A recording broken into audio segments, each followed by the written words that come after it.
Every day we learn one PCB fun fact. Today, we're diving into target punching.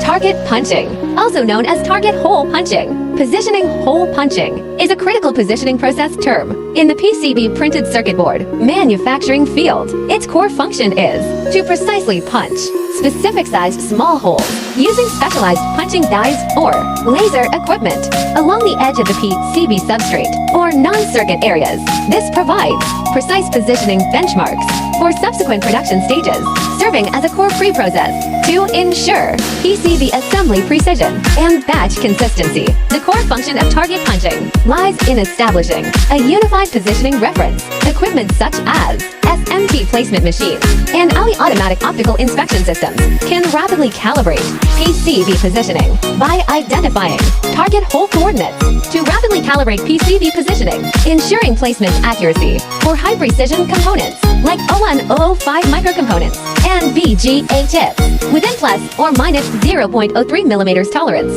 Simultaneously, consistent target hole positioning in mass production guarantees uniformity of assembly across entire PCB batches, effectively reducing defects such as cold soldering joints and solder bridging.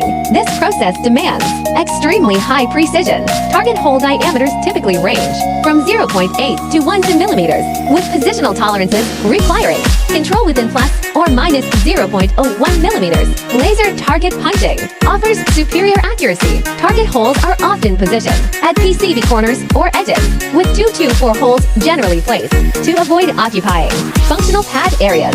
The blinding impacts directly via process, subsequent SMT placement efficiency, and PCBA yield rates, making it an indispensable critical step in modern high-density, high-precision PCB manufacturing.